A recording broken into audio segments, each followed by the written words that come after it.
പ്രിയപ്പെട്ടവരെ, യേശുക്രിസ്തുവിന്റെ നാമത്തിൽ നിങ്ങൾക്കെന്റെ സ്നേഹം നിറഞ്ഞ ആശംസകൾ. എങ്ങനെയിരിക്കുന്നു? നന്നായിരിക്കുന്നുവോ? സന്തോഷമായിരിക്കുന്നുവോ? യേശുക്രിസ്തു കൂടെയുള്ളപ്പോൾ സന്തോഷത്തോടിരിക്കണം. നിങ്ങളുടെ കൈപിടിച്ച് നടത്തുന്നുണ്ടല്ലോ, സന്തോഷത്തോടിരിക്കണം. യേശുക്രിസ്തു വൻ കാര്യങ്ങളെ ചെയ്യുന്ന ദൈവമാണ്. നിങ്ങളുടെ ജീവിതത്തിൽ നിങ്ങൾ എങ്ങനെയുള്ളവരായിരുന്നാലും നിങ്ങളെക്കൊണ്ട് അവന് വൻ കാര്യങ്ങൾ ചെയ്യാനാവും. അതുകൊണ്ട് ഞാനൊരു സാധാരണ കുടുംബത്തിലേതാ, പാവപ്പെട്ട കുടുംബത്തിലേതാ, എനിക്ക് സൗകര്യങ്ങളൊന്നുമില്ല, മറ്റുള്ളവരെ പോലെ ആവാനുള്ള അവസരമൊന്നും എനിക്കില്ല, എന്റെ ജീവിതത്തിൽ അങ്ങനെയൊന്നും നടക്കില്ല എന്ന് വിചാരിക്കുകയാണോ? അല്ല, ദൈവം ആരെയും ഉയർത്താൻ ശക്തനായ ദൈവമാണ്. ഇന്ന് ഒരു വേദവചനത്തിൽ നിന്നും അത് വിശദീകരിക്കാൻ ഞാൻ ആഗ്രഹിക്കുന്നു. അതിനു മുൻപ് ഏതാണ് ഈ സ്ഥലം, എവിടെ നിന്നാണ് സംസാരിക്കുന്നതെന്ന് ആലോചിക്കുകയാണോ? ഇതൊരു ചെറിയ പട്ടണമാണ്. വെയിൽസ് എന്ന നാടാണ് ഇത്. യുണൈറ്റഡ് കിങ്ഡം എന്നാൽ ഇംഗ്ലണ്ട്, അയർലൻഡ്, സ്കോട്ട്ലൻഡ്, വെയിൽസ് ഇവയെല്ലാം ചേർന്നതാണ് യുണൈറ്റഡ് കിങ്ഡം. അപ്പോൾ ലണ്ടനിൽ നിന്ന് ഏകദേശം ഒരു 4 മണിക്കൂർ യാത്ര ചെയ്തു വന്നാൽ സ്വാൻസി എന്നൊരു ചെറിയ പട്ടണമുണ്ട്. ഇത് വെയിൽസിലുള്ള ഒരു ചെറിയ പട്ടണമാണ്. എന്തിനാണ് ഈ പട്ടണത്തിലേക്ക് പോയത് എന്ന് ചോദിക്കുകയാണോ? ഇവിടെ നിന്നും ഒരു ഉണർവുണ്ടായിട്ടുണ്ട്.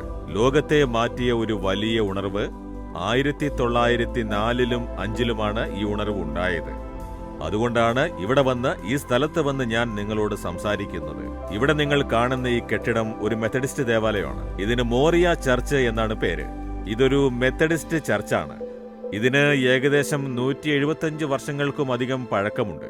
അത്രത്തോളം പ്രാചീനതയുള്ള ഒരു ദേവാലയമാണിത്.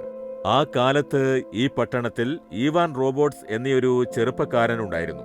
അവനൊരു പാവപ്പെട്ട വീട്ടിലുള്ളവനായിരുന്നു. അവനെക്കൊണ്ട് ദൈവം ഒരു വലിയ ഉണർവുണ്ടാക്കി. ആ ചരിത്രപരമായ സംഭവം നടന്ന ഒരു സ്ഥലമാണ് ഇത്. ഇവിടെയാണ് ഈ ചർച്ച് ഉള്ളത്. ഇവിടെ ഒരു ചെറിയ സ്കൂൾ ഉണ്ടായിരുന്നു. ഇവിടെയാണ് ഈവാൻ റോബോട്ട്സ് ചെറുപ്പകാലത്ത് പഠിച്ചിരുന്നത്. അതിനുശേഷം അദ്ദേഹത്തിന്റെ പിതാവ് കൽക്കരി ഖനിയിൽ ജോലി ചെയ്യുമ്പോൾ ഒരു അപകടത്തിൽ അകപ്പെട്ട് കിടന്ന കിടപ്പിലായി പോവുകയുണ്ടായി.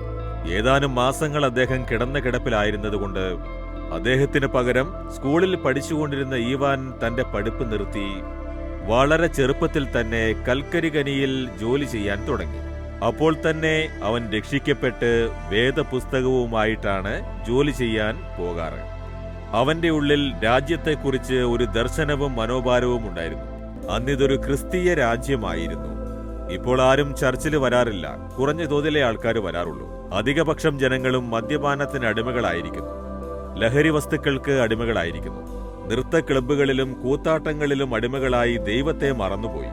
രാജ്യം ദൈവത്തെ വിട്ടകന്നു പോയതുകൊണ്ട് അവൻ വിഷമിച്ചു. എന്റെ നാട് ദൈവത്തിൽ നിന്നും അകന്നു പോയല്ലോ. നാടെങ്ങും അക്രമങ്ങളും പാപങ്ങളും വർദ്ധിച്ചിരിക്കുന്നു. വീണ്ടും ഈ രാജ്യത്ത് ഉണർവുണ്ടാവണം. തന്റെ പരിശുദ്ധാത്മാവിന്റെ അഭിഷേകത്തോടെ ഇവിടെ വീണ്ടും ഉണർവുണ്ടാവണമെന്ന് ദൈവത്തോട് പ്രാർത്ഥിച്ചു.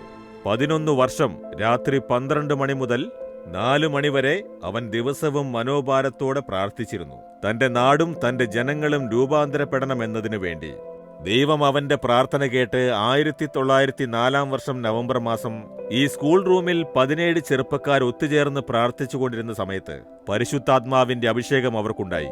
അഗ്നിനാമ്പുകളായി ഉണർവ് ആരംഭിച്ച് ഈ സഭയിൽ നിന്നും ഉണർവ് വ്യാപിച്ച് ഈവാൻ റോബോട്ട്സ് ഇവിടെ പ്രസംഗിച്ചുകൊണ്ടിരുന്നപ്പോ അകത്തിരിക്കാൻ സ്ഥലമില്ലാതെ പുറത്ത് ജനങ്ങൾ നിന്നിരുന്നു. അങ്ങനെ ഉണർവ് വ്യാപിച്ച് 1904, 5, 6 വർഷം, 2 വർഷങ്ങൾക്കുള്ളിൽ ഈ നാട് മുഴുവൻ രൂപാന്തരപ്പെട്ടു.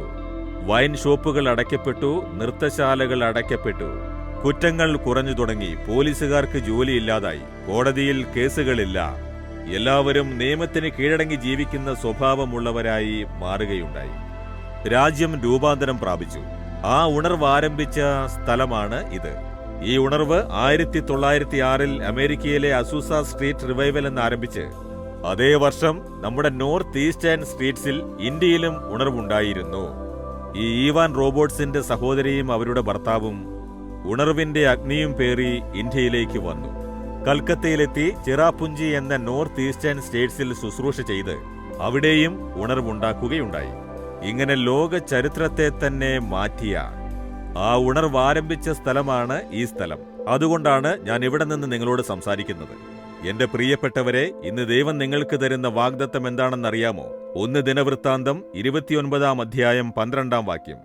സകലത്തെയും വലുതാക്കുന്നതും ശക്തീകരിക്കുന്നതും നിന്റെ പ്രവൃത്തിയാൽ ആകുന്നു. ദൈവത്തെ നോക്കി ഒരു ഭക്തൻ പറയുന്നു, ആരെയും വലുതാക്കാനും ശക്തീകരിക്കാനും അങ്ങേക്ക് സാധിക്കും. സകലത്തെയും. നിങ്ങൾ വിദ്യാഭ്യാസമില്ലാത്തവരായിരിക്കാം, പാവപ്പെട്ട കുടുംബത്തിലുള്ളവരായിരിക്കാം. മറ്റുള്ളവർ നിങ്ങളെ വിഡ്ഢി എന്ന് പറയാം. നിങ്ങളെ ഉയർത്തി മഹത്വപ്പെടുത്താൻ ദൈവത്തിന് സാധിക്കും. ആരെയും ബലപ്പെടുത്തുവാനും ഉയർത്തുവാനും സാധിക്കും. ഈവാൻ റോബോട്ട് ഒരു പാവപ്പെട്ട ചെറുപ്പക്കാരനായിരുന്നു. ഒരു സാധാരണ കുടുംബത്തിലുള്ളവൻ. കൽക്കരി ഖനിയിൽ ജോലി ചെയ്ത ഒരു ചെറുപ്പക്കാരൻ. ആ ചെറുപ്പക്കാരനെ ദൈവം ശക്തീകരിച്ച് ഉയർത്തി. ഇന്നുവരെ 1951 അയാൾ മരിച്ച് അടക്കം ചെയ്യപ്പെട്ട കല്ലറയും ഈ ചർച്ചിന്റെ പുറകിലാണുള്ളത്. പക്ഷേ ഇന്നുവരെ ലോകം മുഴുവനും അയാളെക്കുറിച്ച് സംസാരിക്കുന്നു. അയാളെ ദൈവം മഹത്വപ്പെടുത്തി. അതിനാൽ ഒരു സാധാരണ കുടുംബത്തിലെ ഒരു ചെറുപ്പക്കാരനെ കൊണ്ട് ഒരു നാടിനെ അനുഗ്രഹിക്കാനായി ഉപയോഗപ്പെടുത്തി ഇന്നുവരെ അയാളെപ്പറ്റി സംസാരിക്കാൻ ദൈവം ഇടയാക്കിയിരിക്കുന്നു. നിങ്ങളെയും അങ്ങനെ ഉപയോഗിക്കും. നിങ്ങളെ ശക്തീകരിക്കാനാകും, ഉപയോഗിക്കാനാകും. നിങ്ങൾ മുഖാന്തിരം ഒരു വലിയ സാമൂഹ്യ മാറ്റമുണ്ടാക്കാൻ ദൈവത്തിന് സാധിക്കും. നിങ്ങൾ വസിക്കുന്ന ഗ്രാമത്തിലും പഠിക്കുന്ന സ്ഥലത്തും ജോലി ചെയ്യുന്ന സ്ഥലത്തും ശുശ്രൂഷ ചെയ്യുന്ന സ്ഥലത്തും ബിസിനസ് ചെയ്യുന്ന സ്ഥലത്തും നിങ്ങളെക്കൊണ്ട് ദൈവത്തിന് വൻ കാര്യങ്ങൾ ചെയ്യാൻ സാധിക്കും. നിങ്ങളെ ശക്തീകരിക്കാൻ ഒരുങ്ങിയിരിക്കുന്നു, നിങ്ങളെ ഉയർത്താൻ ഒരുങ്ങിയിരിക്കുന്നു. നിങ്ങളെ അവന്റെ കൈകളിൽ ഏൽപ്പിക്കൂ. നിങ്ങളെക്കൊണ്ട് വൻ കാര്യങ്ങൾ ചെയ്യും. വിശ്വസിക്കുമോ നിങ്ങൾ? എന്നെയും ദൈവം ശക്തീകരിച്ച് ഉപയോഗിച്ച് മഹത്വമുള്ള കാര്യങ്ങൾ ചെയ്യും. വിശ്വസിക്കൂ. ഇന്നൊരടയാളം കാണും. ഹൃദയത്തിൽ കൈവച്ചു പ്രാർത്ഥിക്കൂ. ദൈവമേ, എന്നെയും ബലപ്പെടുത്തി, എന്നെയും ശക്തീകരിച്ച് എന്നിലൂടെയും നന്മയുള്ള കാര്യങ്ങൾ ഉണ്ടാക്കാൻ അങ്ങേക്ക് സാധിക്കും. ഞാനത് വിശ്വസിക്കുന്നു. യേശുവിന്റെ നാമത്തിൽ. ആമേൻ, ആമേൻ.